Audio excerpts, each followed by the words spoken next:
जो कि आ रही है ईरान से, रूस से और चीन, तीनों ही जगह से। क्या रूस और चीन ये चाहते हैं कि ईरान इस जंग को लंबा खींचे? देखिए, इस तरह के तमाम बयान रूस की तरफ से भी आए हैं, चीन की तरफ से भी आए हैं कि ये जंग खत्म होनी चाहिए। लेकिन अब बड़े सारे एक्सपर्ट्स ये राय जाहिर कर रहे हैं कि क्या चीन, ईरान और रूस ने, रशिया ने मिलकर एक ऐसा प्लान तैयार किया है, एक लंबा प्लान, जिसमें अमेरिका अंदर आने के बाद अब बुरी तरह से यहां पर घिर भी गया है, शिकस्त भी खाएगा और वापस अगर जाता है तो मिडिल ईस्ट से हमेशा के लिए अपना कंट्रोल खो देगा। यह प्लान कहा जाता है कि रूस, चाइना और ईरान ने तैयार किया है।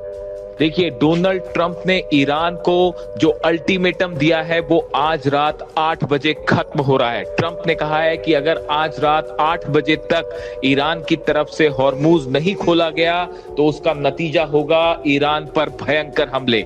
अब ईरान ने भी इसका करारा जवाब दे दिया है। ईरान का कहना है कि अगर ईरान के एनर्जी के ठिकानों पर हमले होते हैं, ऊर्जा संयंत्रों पर हमले होते हैं, तो उसका बदला ये लिया जाएगा कि अरब में एक भी तेल का कुआं नहीं बचेगा। अरब में जितने एनर्जी सेक्टर्स हैं, एनर्जी से जुड़े संस्थान हैं, सबको उड़ा दिया जाएगा। यहां तक कि अमेरिका की जितनी आईटी फर्म्स हैं, जितनी मल्टीनेशनल कंपनियां हैं, सबके ऊपर आज रात 8 बजे के बाद से मिसाइल हमले शुरू हो जाएंगे। यानी इसीलिए कहा जा रहा है कि इस जंग में आज बड़ा टर्निंग पॉइंट साबित हो सकता है और आज का दिन कयामत का दिन और आज की रात कयामत की रात साबित हो सकती है। अगर बड़े हमलों की बात की जाए तो देखिए, यूएई में जेबल अली पोर्ट पर इजराइल के जहाज पर बड़ा क्रूज मिसाइल अटैक हुआ है, जिसका नतीजा यह हुआ कि इजराइल का जहाज धू धू कर जल रहा है, जिसकी तस्वीरें अब सामने आने लगी हैं। वहीं बहरीन की बात की जाए तो बहरीन में बापको रिफाइनरी के ऊपर बड़ा ड्रोन अटैक हुआ है और जिसका नतीजा है इसको बड़ी तबाही हुई है, यहाँ पे बड़ी क्षति हुई है और पूरी तरह से ऑयल प्रोडक्शन रुक गया है। और जो तेल डिपो है बहरीन का, सबसे बड़ा तेल डिपो जहां से लाखों बैरल ऑयल जो है इस बापको रिफाइनरी से सप्लाई होता है, वो पूरी तरह से ठप हो गया है। इसके अलावा कुवैत की बात करें, कुवैत पर पावर प्लांट्स पर हमले हो रहे हैं, ऑयल प्लांट्स पर हमले हो रहे हैं, शुएबा कॉम्प्लेक्स के ऊपर मिसाइल अटैक हुए हैं, मीना अल अहमदी ऑयल रिफाइनरी के ऊपर ड्रोन अटैक हुए हैं और शुवैत तेल कॉम्प्लेक्स के ऊपर भी मिसाइल गिरी है। यानी आप देखें, यूएई जल रहा है, बहरीन जल रहा है, कुवैत पर हमले हो रहे हैं, इराक में भयंकर हमले हो रहे हैं, खास तौर पर बगदाद और उसके आसपास जितने अमेरिकन ठिकाने हैं उनको निशाना बनाया जा रहा है। यानी आप देखिए, पूरे अरब में आग ही आग दिखाई दे रही है। अगर इजराइल की बात करें, पिछले 12 घंटे के अंदर इजराइल पे 200 से ज्यादा मिसाइल अटैक्स हुए हैं और बताया जा रहा है कि डिमोना को लगातार निशाना बना रहा है ईरान।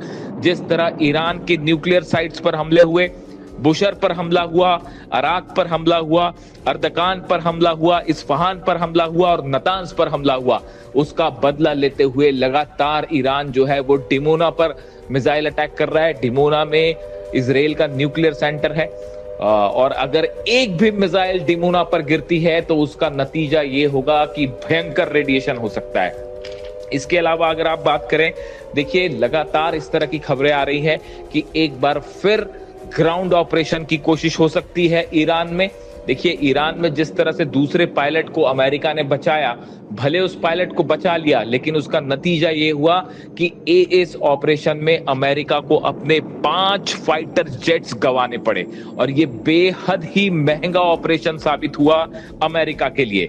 अब बताया जा रहा है कि आज रात के बाद 8 बजे के बाद अगर ईरान ने शर्तें नहीं मानी तो अमेरिका ईरान के ऊर्जा के ठिकानों पर बड़े हमले कर सकता है, ऑयल रिफाइनरीज को निशाना बना सकता है और जिसका नतीजा ईरान की तरफ से बड़ा पलटवार हो सकता है। देखिए, कहा जा रहा है इसी बीच खबरें इस तरह से ये भी हैं सामने कि बुशर के ऊपर लगातार जो हमले हुए उससे रूस भी खासा नाराज है। रूस की व्लादिमीर पुतिन की नेतन्याहू से बात हुई है और उसके बाद खबरें ये भी आई कि ईरान के विदेश मंत्री अब्बास अराक्ची साहब ने पुतिन से फोन पर बात की है। यानी देखिए, बहुत कुछ डेवलपमेंट हो रहे हैं, बड़ी तेजी से डेवलपमेंट हो रहे हैं, लेकिन इसके बीच जो ये हमले हो रहे हैं, इसने इस पूरे रीजन को एक बेहद खतरनाक मोड़ पर लाकर छोड़ दिया है।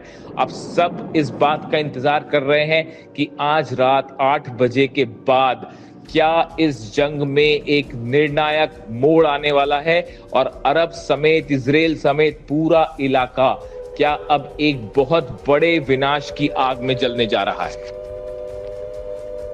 वहीं दूसरी ओर इजराइल से जो खबरें आ रही हैं, इजराइल इस बात का इंतजार कर रहा है कि डोनाल्ड ट्रंप की तरफ से क्या संदेश मिलता है। देखिए, डोनाल्ड ट्रंप ने इजराइल को कहा था कि ईरान के ऊर्जा संयंत्रों पर और पेट्रोकेमिकल्स के ठिकानों को निशाना न बनाया जाए, जिसके बाद इजराइल ने ये हमले रोक दिए थे। लेकिन आज रात 8 बजे की टाइमलाइन खत्म होने के बाद एक बार फिर इजराइल बड़े हमले शुरू कर सकता है ईरान के तेल के ठिकानों पर, ईरान के ऊर्जा संयंत्रों पर, जिसका नतीजा ये होगा कि एक बार फिर जो है ईरान की तरफ से बड़ा मिसाइल अटैक होगा इजराइल के ऊपर। इजराइल के 10 शहर ऐसे हैं जो पिछले 24 घंटे के अंदर ईरान की मिसाइलों का शिकार हुए हैं और जहां जबरदस्त तबाही देखी जा रही है। 10 शहर ऐसे हैं जिसमें सबसे ज्यादा नुकसान की खबरें जो है वो तेल अवीव से आ रही हैं।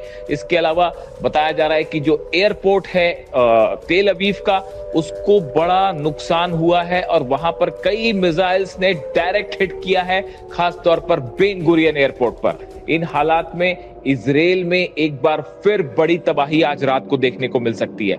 यानी आज वो दिन है इस जंग का जिसमें सबसे बड़ी तबाही देखने को मिल सकती है।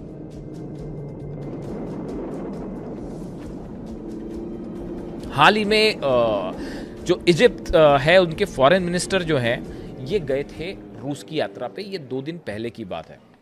उनकी मुलाकात होती है वहाँ पे व्लादिमीर पुतिन से और उनकी मुलाकात हुई वहाँ पे रूस के विदेश मंत्री लावरोव से। इस मुलाकात के दौरान 2 बयान सामने आए। एक पुतिन का बयान सामने आया, एक लावरोव का विदेश मंत्री का बयान सामने आया। लावरोव का कहना यह है कि इस मिडिल ईस्ट को लेकर Lavrov stress that the issue is not Iran action but on going military escalation. उन्होंने ये कहा कि ईरान क्या हमले कर रहा है, मुद्दा ये नहीं है। मुद्दा ये है कि यहां पर ये जो हमले किए गए ईरान को लेकर और ये जो युद्ध आगे बढ़ाने की कोशिश की जा रही है, ये असली मुद्दा है। यानी रूस ने यहां पर सीधा सीधा एक बार निशाना साध दिया फिर से अमेरिका पर और डोनाल्ड ट्रंप पर, और ये हिदायत दे दी है कि आप ये मत पूछिए कि ईरान ऐसा कर रहा है और वैसा कर रहा है, हमला करने आप आए थे। ईरान में हमला आपने किया, बातचीत तो ईरान कर रहा था, आपने हमला किया, इजराइल ने हमला किया। इसलिए यहां पर सवाल ये एस्केलेशन है, आपका हमला मुद्दा है, ईरान का जवाब मुद्दा नहीं है। ये बात है, ये बात कही है लावरोव ने, और बगल में बैठे हुए थे रूस के राष्ट्रपति व्लादिमीर पुतिन। अब उसके बाद देखिए पुतिन का क्या बयान आया। Russian president said he was ready to do everything possible to restore normalcy and stability. उन्होंने, पुतिन ने कहा कि हम यहाँ पे नॉर्मलसी और स्टेबिलिटी बनाने के लिए जो भी हमारा योगदान है हम देने के लिए तैयार है। The negotiations offer comes एमिड reports of Russian reportedly helping Iran with drones.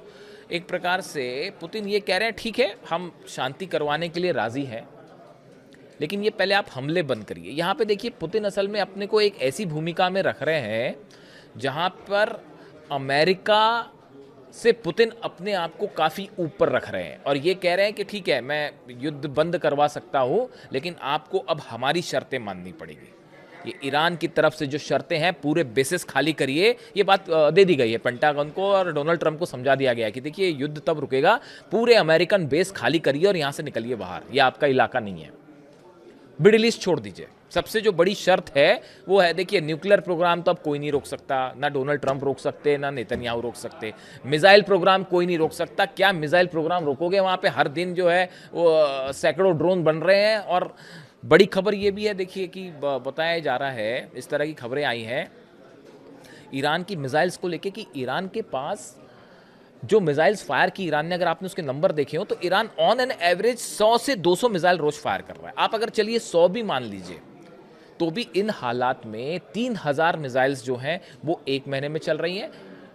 अगर आप 12 महीने तक लगातार ईरान युद्ध करता है, 36,000 मिसाइलें, बताया जाता है कि 80,000 से ज़्यादा मिसाइल्स हैं ईरान के पास। बेहद सनसनीखेज दावा, में एक रिपोर्ट पढ़ रहा था, उसमें कहा गया कि करीब 2 साल तक जंग कर सकता है ईरान और उसी स्ट्रेंथ के साथ मिसाइल फायर कर सकता है। और इस दौरान खबरें ये है कि हर महीने 100 से ज़्यादा जो है वो मिसाइल अभी भी मैन्युफैक्चर करने की स्थिति में है ईरान। कई सारे ऐसे कारखाने हैं ईरान के जहाँ पे लगातार मिसाइल बन रही हैं और जो लॉन्चर्स तबाह हो रहे हैं उनको तुरंत ठीक कर लिया जा रहा है। तुरंत उसमें से जैसी मिसाइल लॉन्चर पर हमला होता है, एक यूनिट आती है, उसको ठीक करने में जुट जाती है और वो तबाही होती है, उसके बाद वो लॉन्चर्स फिर से बना दिए जाते हैं। यानी ईरान ने एक बड़ी अपना यूनिट तैयार कर रखी कि कैसे एड्रेस करना है। और जो आंकड़े हैं उसके मुताबिक तो बड़ा हैरान करने वाला दावा था कि 70 से 80,000 मिसाइल्स हैं और 2 साल तक इसी गति से, यहाँ तो 1 महीने में बाप बाप कर रही है दुनिया और अरब वर्ल्ड और अमेरिका, और 2 साल तक ईरान लड़ाई करने को तैयार है। इन स्थिति में आप सोचिए क्या होगा। तो देखिए, पुतिन ये चाह रहे हैं कि शर्तें ईरान की मनवाई जाए और अमेरिका को घेर कर झुकाया जाए। ये प्लान है रूस का, चीन का और ईरान का। और इसी बीच जो बड़ा गेम प्लान है वो ईरान की सेना ने तैयार कर रखा है कि अगर एक्शन होता है तो क्या किया जाए। यानी कि रूस, चीन और ईरान का एक ऐसा प्लान कि उसके जाल में फंस गए हैं डोनाल्ड ट्रंप और ना बाहर निकलते बन रहा है और ना ही जो है वो हॉर्मुज़ छोड़ते बन रहा है।